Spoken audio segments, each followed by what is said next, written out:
Cette nuit-là, je n'ai presque pas dormi. Les paroles du prince Jafari résonnaient encore dans mon esprit comme un avertissement que je ne pouvais pas ignorer. Malik dormait paisiblement à côté de moi, comme si la terrible épreuve de la reine n'avait été qu'un rêve. Pourtant, moi je savais que ce qui s'était passé ce jour-là avait changé quelque chose dans le royaume de Kambala. Le peuple parlait déjà de Malik comme d'un enfant protégé par les ancêtres, un garçon que même les lions respectaient. Et dans un royaume où le pouvoir repose sur l'admiration du peuple, ce genre de rumeurs pouvait devenir très dangereux pour ceux qui se sentent menacés. Le lendemain matin, un messager du palais est venu nous annoncer que le roi souhaitait voir Malik pour une réunion avec les conseillers. Je l'ai accompagné, mais tout au long du chemin, mon cœur était lourd d'inquiétude. Les rues du marché étaient pleines de gens qui saluaient Malik avec respect. Certains lui demandaient des bénédictions, d'autres lui offraient des fruits ou des cadeaux.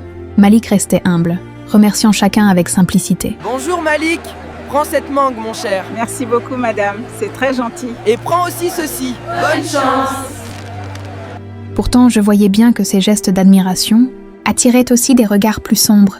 Au palais, l'ambiance était étrange. Certains conseillers accueillaient Malik avec enthousiasme, mais d'autres semblaient mal à l'aise, comme s'ils craignaient que cet enfant devienne trop important trop vite. Le roi d'Amba, lui, paraissait pensif. Pendant la réunion, Malik a parlé des villages isolés qui manquaient encore d'eau et des familles qui avaient besoin d'aide. Le roi l'écoutait attentivement, mais je voyais que son regard se tournait parfois vers son fils Jafari, comme s'il redoutait sa réaction. Et justement, le prince restait silencieux dans l'ombre de la salle, observant chaque mot de Malik. Ce silence était plus inquiétant que la colère. Les jours suivants ont été calmes en apparence, mais je sentais une tension invisible dans le palais. Malik continuait à proposer des idées pour aider le peuple, et chaque fois que le roi approuvait une de ses suggestions, les murmures grandissaient dans la cour. Certains commençaient à dire que Malik possédait l'esprit d'un futur dirigeant. C'était exactement le genre de paroles que le prince Jafari ne pouvait pas supporter. Un soir, alors que Malik et moi quittions le palais, un vieil homme nous a discrètement arrêtés près de la porte arrière. C'était Bako, l'un des plus anciens gardes du royaume. Sa voix tremblait lorsqu'il a dit « Vous devez partir du palais pendant quelque temps. Le prince prépare quelque chose de dangereux. » Mon cœur s'est serré. « Qu'est-ce qu'il prépare ?» ai-je demandé. Bako a secoué la tête. « Je ne connais pas tous les détails, mais je sais qu'il ne laissera jamais un enfant du peuple voler l'admiration du royaume. » Cette nuit-là, j'ai supplié Malik de retourner avec moi au village de Songa. Mais Malik m'a regardé avec une maturité qui m'a presque effrayée. « Maman, a-t-il dit doucement, si je pars maintenant, ils penseront que j'ai peur. Et les gens qui comptent sur nous resteront oubliés. » Ces paroles étaient encourageuses. Peut-être trop courageuses pour un garçon de son âge. 2 jours plus tard, le roi annonça une grande réunion dans la cour du palais. Tout le peuple était invité. Malik devait y présenter ses idées pour améliorer la vie des villages.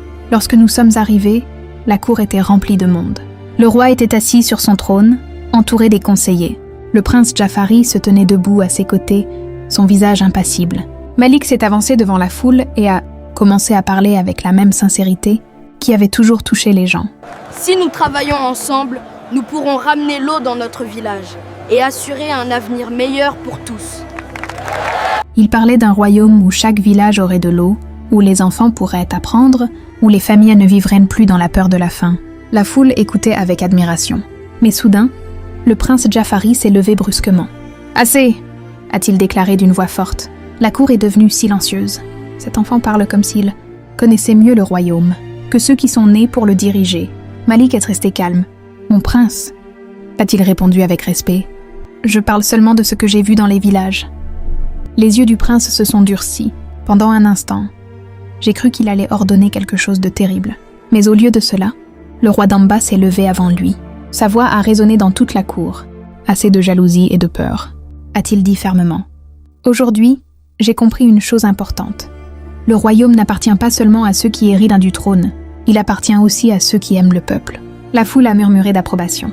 Le prince Jafari semblait figé, puis le roi a posé une main sur l'épaule de Malik. Cet enfant nous rappelle ce que signifie vraiment diriger. À cet instant, j'ai vu quelque chose changer dans le regard du prince. Ce n'était plus seulement de la jalousie, c'était la peur de perdre le respect du peuple. Mais au lieu d'exploser de colère, Jafari a simplement baissé les yeux. Peut-être qu'au fond de lui, il comprenait enfin ce que son père voulait lui montrer. La réunion s'est terminée dans une atmosphère étrange, pleine d'espoir mais aussi de silence. En quittant la cour, Malik a pris ma main et m'a dit « Maman, je crois que les choses vont changer dans ce royaume. Je voulais le croire. Pourtant, en regardant les murs immenses du palais derrière nous, je savais qu'une seule journée ne suffit pas à effacer les jalousies et les ambitions. Mais une chose était certaine. Ce jour-là, un simple enfant du village avait prouvé que le courage et la bonté pouvaient parfois être plus puissants que la peur et le pouvoir. Et même si l'avenir du royaume restait incertain, je savais que l'histoire de Malik ne faisait peut-être que commencer. Je me souviens encore de cette nuit où tout a basculé, la nuit où j'ai compris que le destin de mon fils, Malik, était plus grand que tout ce que j'avais pu imaginer. Après la grande réunion dans la cour du palais, le royaume semblait calme, mais ce calme ressemblait à celui qui précède l'orage. Le prince Jafari n'avait rien dit publiquement.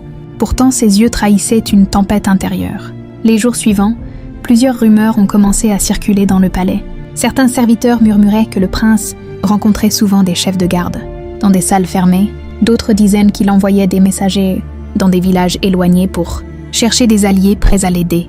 Au début, je voulais croire que ces histoires étaient exagérées. Mais un soir, le vieux garde Bako est revenu me voir avec un visage plus grave que jamais. Il m'a dit à voix basse « Le prince prépare 3 choses. Et aucune n'est bonne pour Malik. » Mon cœur s'est serré lorsque je lui ai demandé ce qu'il voulait dire. Bako a soupiré avant de répondre. D'abord, il voulait accuser Malik de sorcellerie pour faire croire au peuple que le lion l'avait épargné grâce à une magie interdite. Mais plusieurs anciens du royaume ont refusé de soutenir ce mensonge.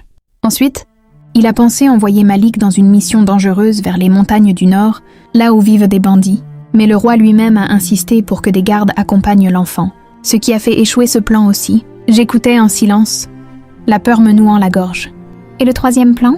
ai-je demandé. Bako a baissé la voix encore davantage.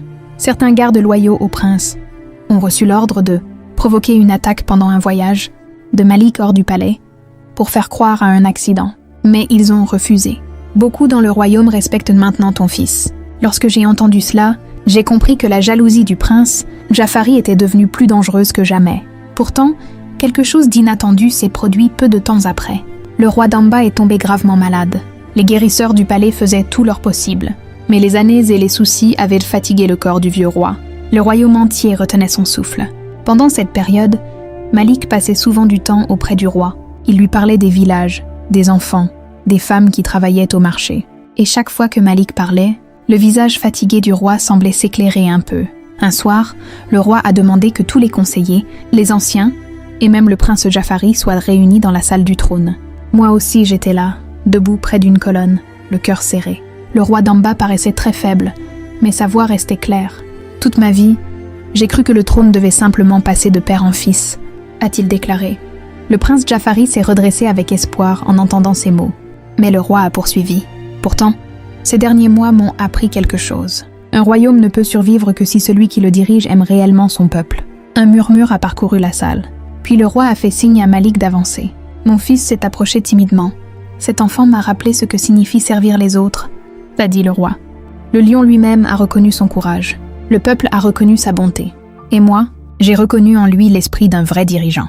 Le prince Jafari a blêmi. « Ah père, vous ne pouvez pas être sérieux », a-t-il protesté.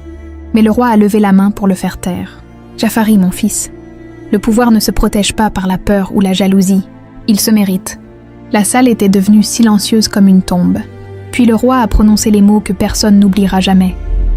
Selon la volonté des ancêtres et le signe que nous avons vu dans l'arène, Malik sera préparé pour devenir le prochain roi de Kambala.